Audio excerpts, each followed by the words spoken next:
Do you think you're too young for menopause? Well, perimenopause starts a lot earlier than you think. Hello everyone and welcome to the second day of the perimenopause series. I'm Heidi and today we're going to talk about whether you think you're too young to be in perimenopause and what it means. So just to kick off straight away the video, we're going to talk about what defines perimenopause. Now, I've had a look online and at journal articles and different things explained in perimenopause. So I'm no doctor, I'm not here to bring you any kind of medical advice. It's just a journey that we're going to go on together, and I'm going to share with you what I've learned so far. So I have my laptop here because I've got a definition of the menopause, which I got from the World Health Organization, and they say, bear with me, the menopausal transition can be gradual, usually beginning with changes in the menstrual cycle. Perimenopause refers to the period from when these signs are first observed and ends 1 year after the final menstrual period. Perimenopause can last several years and can affect physical, emotional, mental and social well-being. Now, a lot of the guidelines do say that between the ages of 45 and 55 is your menopause period, but actually you can experience symptoms from the age, some say 34, some say 35, which would be your perimenopause. So obviously you'll experience all the symptoms leading up to that final stage where you have your last period, then you don't have another one for a whole year, and then that's what is menopause. Okay, so let's talk about the symptoms of perimenopause. Now, if you Google or go online and look up the symptoms of perimenopause, the main ones that you'll often see is mood swings, hot flashes or sweats in the night, anxiety and depression are common symptoms, and also changes in your menstrual cycle. So it might be that you're no longer regular, or you've missed a couple of periods, or they've become heavier. In my personal experience, I also had migraines, I had body pain, I had pains in my ankles and in my fingers.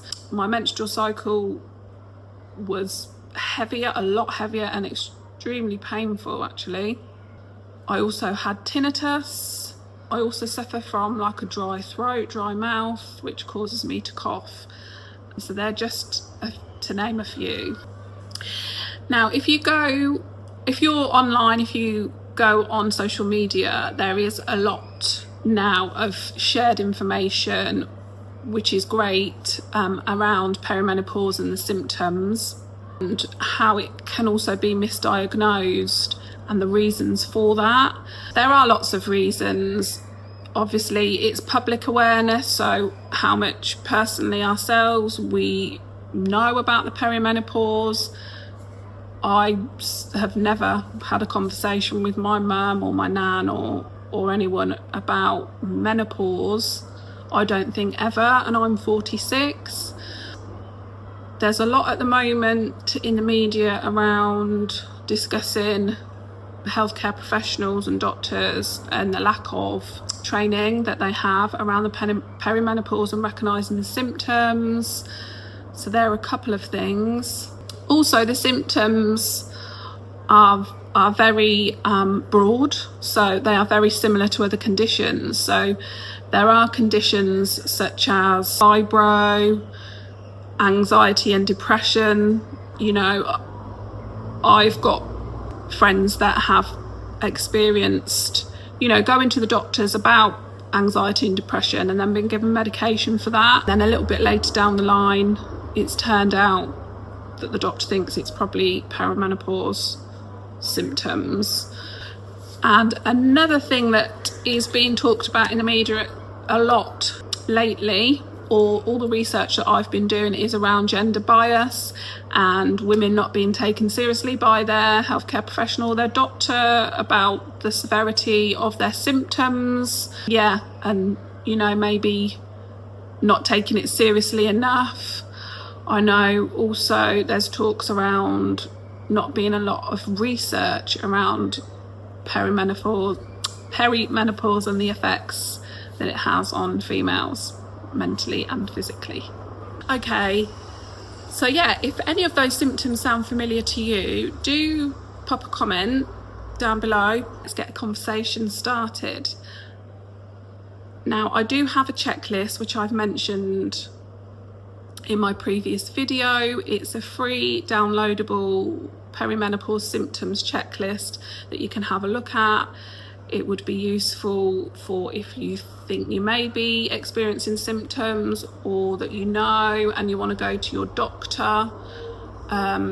You know, you can check them off the list, and you can see a whole range. It's not an exhaustive list, but it's a good place to start.